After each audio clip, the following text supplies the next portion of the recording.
Being highly sensitive is like having a super sensitive smoke alarm wired into your system. It goes off faster than other people's alarms. And sometimes just a little heat or a little smoke, if you have a very sensitive alarm, will set it off. And that means that stress shows up sooner for you, not because you're weaker, but because you're wired to notice. And at first, this can feel like a burden because you may be thinking, why do I get overwhelmed when no one else seems to be getting overwhelmed? Is there something wrong with me? Why do I need so many breaks just to function? And you can doubt yourself. You can actually feel bad about yourself. But here's what's easy to miss. Because you notice things earlier, you can intervene earlier. And you know that saying, like an ounce of prevention is worth a pound of cure. So we as highly sensitive people are wired to be able to prevent things from getting worse. And so being alarmed, getting that notification may be an inconvenience, but it is a very powerful aspect of being highly sensitive that we sometimes don't appreciate.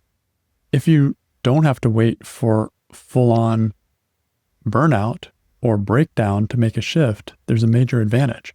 We're capable as highly sensitive people to make shifts based on small alarms, small little things going off.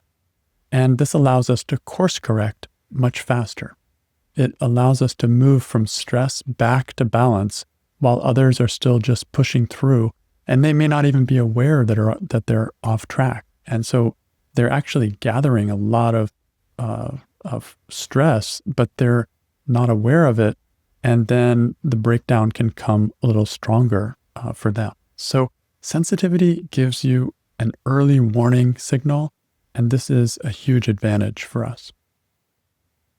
So here are some ways that you can reduce stress by aligning with your sensitivity instead of fighting against it. The first one is to understand that we have limits, and that because we reach overwhelm more quickly than other people, we have to pace ourselves. And so what I'm pointing to here is the value of taking more rest. This is not optional for us. If you don't take rest yourself, you will be forced to take rest. I'm sure you've experienced that. And so over time, you've probably figured this out to some degree, and it's worth putting attention on. Where is your rest time scheduled into your life? For me, I consider evenings to be a time for winding down. They're not a time for starting new projects. They're not a time for doing something that is very stimulating, except for maybe occasionally. They're a time to settle. The whole of nature is settling down. It's a time to just be slowing down so that I can just slow right into sleep when it's time to go to bed. And I find that early bedtimes for me work the best. First of all, we as HSPs need more sleep. The researchers say 8 to 10 hours of sleep. And regardless of how much you actually need, earlier bedtimes, first of all, allow that. And second of all, I've always heard, and I don't know if it's true or not, but I've always heard and kind of makes sense to me, like it feels like matches my experience, that the hours of sleep you get before midnight are worth something like twice as much as the hours after midnight. Whether it's true or not, there's something sweet about going to bed early and just being in sync with the routine and the movement of the sun and nature all around us. So another place where rest can come in is weekends. Weekends are for rest and they're for fun. And that was not my training when I was young. I thought it was for work and for catching up and doing homework and all of that. But I have learned a lot. My partner has helped me so much with this, to relax, to just do fun stuff, to not go on the computer.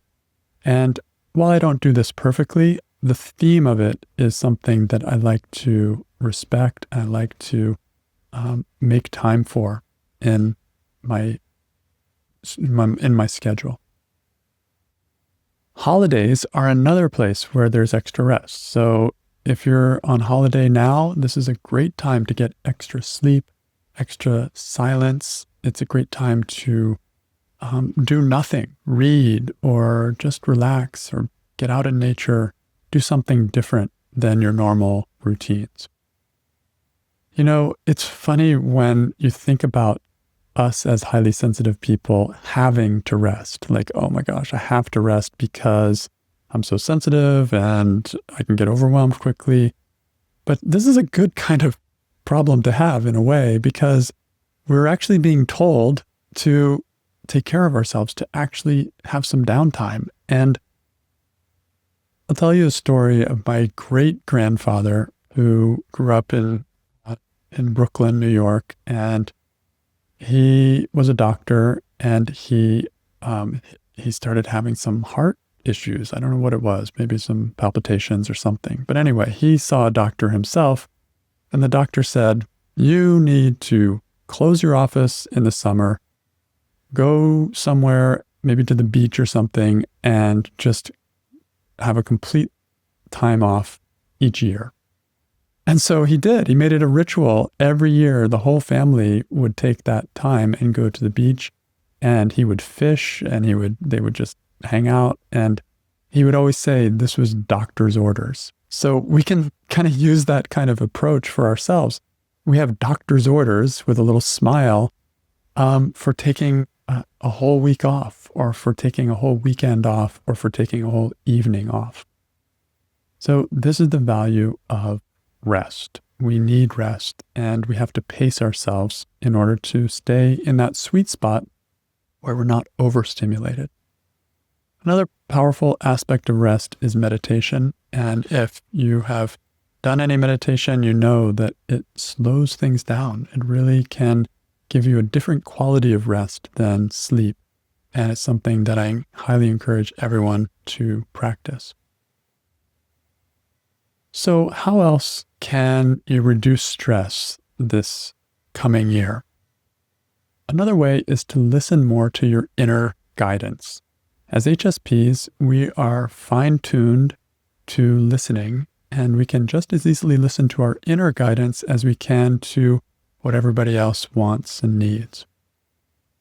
I was brainstorming just today with a client about what lights her up, and it was so fun to first of all make a list of the things that she really enjoyed doing and things that she was interested in, curious in, enjoyed. And then we started looking at how to build actions and connections around that inspiration. One of those things that she loved, we took it and we started looking like, how could we bring this into life more? How could we use that as a bridge into the world more? And it was just so much fun to explore, and we're both excited about it. And I'm really looking forward to seeing how that evolves. This is about expressing something from inside, something that you love is on the inside, and then expressing it out into the outer world. Like, I love doing these podcasts. I love my job. It's something that I resonate with inside. And so it's fun to bring it out and sort of have this integration from inner and outer. This is the opposite of being in everyone else's world and feeling like you're getting kicked around because where's the center? This is like bringing the center from inside out.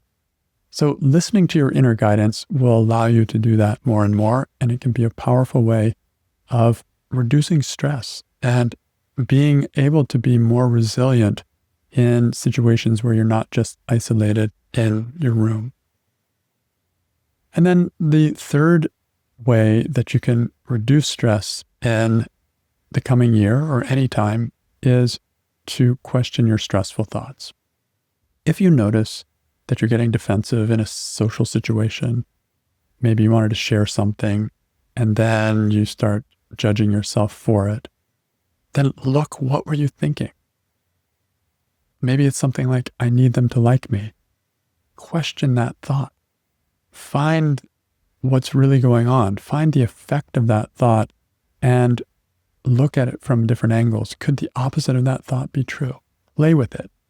Challenge yourself. This is what I mean by questioning your stressful thoughts. And a powerful way to do that is, if you want the formal practice, is called the work of Byron Katie, 4 questions and turnarounds. And it can be an amazing way to get more clarity on a situation where you were stressed. It could be a social situation. It could be a work situation. It could be a health situation. Anything that's stressing you, anything where you can't control everything, you can question your thinking about it and find peace on the inside. So how to make 2026 the year your nervous system finally gets the support it needs? This year, instead of pushing through stress like usual, what if you created a life that actually supports your sensitive system? Here are 3 ways you can do this based on what we've just been talking about. First, reclaim your calendar. Look ahead. We're good at planning as HSPs. What are you actually scheduling? Do you have enough rest? Have you actually put rest into your calendar on a daily basis, on a weekly basis, and throughout the year? Do you have vacation time?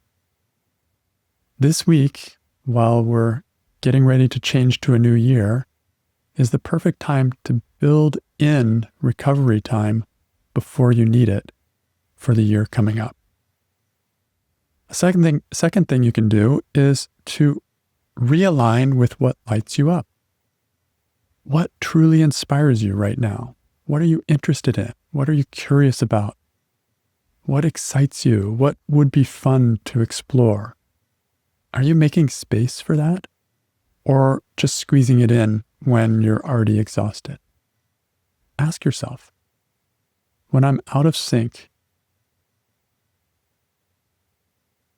is that working for me? Where am I out of sync? Where am I out of sync with what I love? Pay attention. Notice those feelings and see if you can build around what you love. And then the third area is to commit to consistent inner work. Whether it's journaling, therapy, or the work of Byron Katie, make reflection part of your rhythm. Even 10 minutes a week can shift everything. Take a moment now. What would support look like in your inner world this year? Your nervous system doesn't need perfection. It just needs consistency, and it needs care, and it needs a little more space to breathe.